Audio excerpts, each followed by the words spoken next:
మంత్రుల్లో కొందరి పనితీరు ఆశించినట్లు లేదని ముఖ్యమంత్రి చంద్రబాబు అసంతృప్తి వ్యక్తం చేశారు. కీలకమైన రాజకీయ అంశాలపైన దాదాపు సగం మంది మంత్రులు వేగంగా స్పందించట్లేదని, ప్రజలకు అవగాహన కల్పించట్లేదని అసహనం వ్యక్తం చేశారు. బుధవారం మంత్రివర్గ సమావేశంలో ముఖ్యమంత్రి ఈ వ్యాఖ్యలు చేశారు. నెల్లూరు జిల్లాకు చెందిన మహిళా ఎమ్మెల్యే ప్రశాంతిరెడ్డిపై వైకాపా నాయకుడు ప్రసన్న కుమార్ రెడ్డి చేసిన అనుచిత వ్యాఖ్యలపై చాలా మంది వెంటనే గట్టిగా స్పందించలేదని ముఖ్యమంత్రి అసంతృప్తి వ్యక్తం చేశారు. మంత్రులు ఇంకా పూర్తి స్థాయిలో పనిచేయట్లేదు. మీకు ప్రత్యేకంగా సామాజిక మాధ్యమ బృందాన్ని PROను కేటాయించాం. అయినా మీ శాఖల్లో చేస్తున్న పనుల్ని ప్రజల్లోకి తీసుకెళ్లకపోతే ఎలా? ఇప్పటికే 50% మంత్రులు ఈ విషయంలో వెనుకబడ్డారు. మీ సమస్య ఏంటి? మంచి పనుల్ని ప్రజలకు చెప్పలేరా అని సీఎం అసహనం వ్యక్తం చేశారు. సందర్భానుసారం వెంటనే స్పందించాలి. మామిడి రైతులకు డబ్బులు ఇస్తున్నాం. దేశంలో ఎక్కడా లేని విధంగా 270 కోట్లు వెచ్చించి పొగాకు కొంటున్నాం. అవన్నీ మీరు ప్రజల్లోకి తీసుకెళ్లకపోతే ఎలా? మనం పని చేయడమే కాదు, దాన్ని ప్రజలు గుర్తించేలా చేయాలి. అవసరమైన విషయాలపై వెంటనే స్పందించకపోతే నష్టం జరుగుతుంది అని ఆయన పేర్కొన్నారు. ఇన్ఛార్జి జరుగుతుంది అని ఆయన అన్నారు. ఇన్ఛార్జి మంత్రులు తమకు కేటాయించిన జిల్లాలలోని సమస్యల పరిష్కారంపై దృష్టి పెట్టట్లేదని, సున్నితమైన అంశాలపై ప్రజల్ని చైతన్యవంతులను చేయడంతో పాటు విఫలమవుతున్నారని అసంతృప్తి వ్యక్తం చేశారు. వైకాపా నాయకులకు మహిళలంటే కనీస గౌరవం లేదు.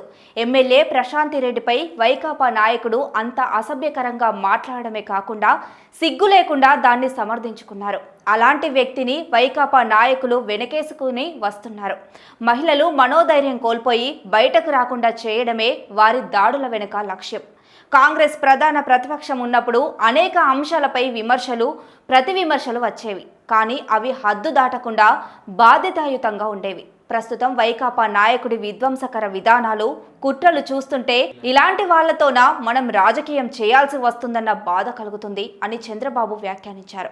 మామిడి కొనుగోళ్లు పూర్తవుతున్న తరుణంలో శాంతి భద్రతలకు విఘాతం కలిగించేలా ప్రజల్ని రెచ్చగొట్టాలనే జగన్ చిత్తూరు జిల్లాకు వెళ్లి దౌర్జన్యానికి దిగారని చంద్రబాబు ధ్వజమెత్తారు.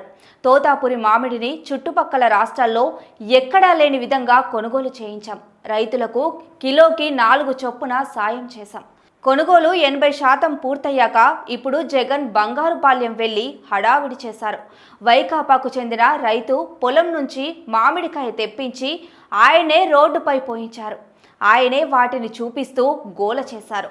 పరిమిత సంఖ్యలో జనాన్ని తీసుకెళ్లాలని పోలీసులు చెబితే భారీగా జన సమీకరణ చేశారు. శాంతి భద్రతలకు విఘాతం కలిగించేలా అనుమతి లేకుండా రోడ్డు చేశారు అని సీఎం మండిపడ్డారు. రాష్ట్ర ప్రభుత్వ ప్రతిష్టను దెబ్బతీసేలా పలు దేశ, విదేశీ కంపెనీలకు వైకాపా కుట్రపూరితంగా ఈమెయిల్స్ పంపడంపై ముఖ్యమంత్రి ఆగ్రహం వ్యక్తం చేశారు. వైకాపా చేస్తున్న ఈ కుట్రలపై విచారణ జరిపిస్తామని ప్రకటించారు. ఈ అంశాన్ని ఆర్థిక మంత్రి పయ్యావుల కేశవ్ ప్రస్తావించారు.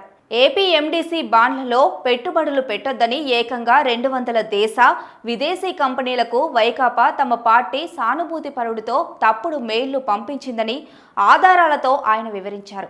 తెర వెనుక కుట్రలతో రాష్ట్రానికి నిధులు రాకుండా అడ్డుకోవడం, ప్రభుత్వం పథకాలను అమలు చేయట్లేదని దుష్ప్రచారం చేయడం ఈ పార్టీకి అలవాటుగా మారిందన్నారు. ఇలాంటి విషయాల్ని మంత్రులు ప్రజల్లోకి బలంగా తీసుకెళ్లాలని సీఎం సూచించారు. ఇది తీవ్ర నేరమని, రాజద్రోహం స్థాయి చట్టం కింద కేసులు పెట్టాలని తెలిపారు. గాంజాయి, డ్రగ్స్ అరికట్టడంపై మంత్రివర్గ సమావేశంలో గంటకు పైగా చర్చ జరిగింది. గంజాయి సాగు, సరఫరాదారులపై కఠిన చర్యలు తీసుకోవాలి. గంజాయిని పట్టుకోవడంతోనే అయిపోదు. బాధ్యుల్ని గుర్తించి క్రిమినల్ కేసులు నమోదు చేసి ఆస్తుల్ని సీజ్ చేయాలి. మనం అంత సీరియస్గా పనిచేయకపోతే గంజాయి దందా నియంత్రణలోకి రాదు అని సీఎం పేర్కొన్నారు. రాష్ట్రంలో గతంలో గంజాయి సాగు ఏ స్థాయిలో ఉండేది, కూటమి అధికారంలోకి వచ్చాక ఎలా నియంత్రించిందన్న విషయాన్ని మంత్రివర్గానికి డీజీపీ హరీష్ కుమార్ గుప్తా వివరించారు. మన రాష్ట్రంలో గంజాయి సాగు దాదాపుగా నియంత్రించామని, ఒడిశా నుంచి రాష్ట్రానికి వస్తుందని తెలిపారు.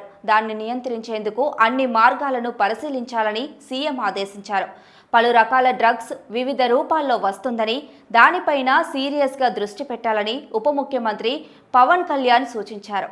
వాటిని రాష్ట్ర డ్రగ్స్ అండ్ కాస్మెటిక్స్ చట్టం పరిధిలోకి తెస్తే మనమే చర్యలు తీసుకోవచ్చని మంత్రి మనోహర్ సూచించారు.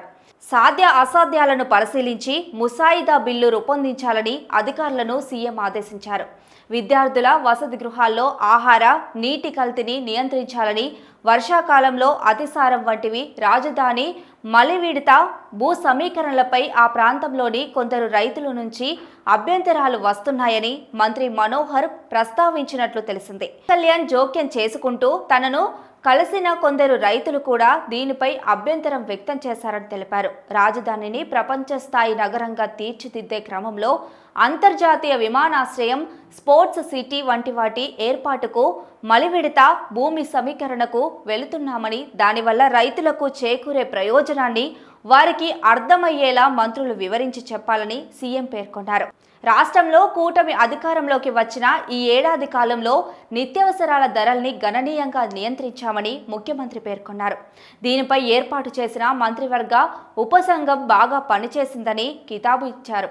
నెల్లూరు జిల్లా కరేడులో సౌర విద్యుత్ ప్యానెళ్ల తయారీ పరిశ్రమ ఏర్పాటుకు ఇండోసోల్ సోలార్ కంపెనీకి భూములు ఇవ్వద్దని వైకాపా నాయకులే రైతుల్ని రెచ్చగొడుతున్నారని, మరోపక్క కూటమి ప్రభుత్వంలో రాష్ట్రానికి పరిశ్రమలు రావట్లేదంటూ వాళ్లే సాక్షి పత్రికలో దుష్ప్రచారం చేస్తున్నారని సీఎం మండిపడ్డారు. రైతుల సమస్యలు వినేందుకు, పరిష్కరించేందుకు ప్రభుత్వం ఎప్పుడు సిద్ధంగా ఉంటుందన్నారు. రాష్ట్రంలో పెద్ద ఎత్తున ఉపాధి రావాలంటే పరిశ్రమలు అవసరమన్నారు. మంత్రులు చొరవ తీసుకొని రైతుల్లో అవగాహన కల్పించాలని, వైకాపా కుట్రల్ని తిప్పికొట్టాలని సూచించారు.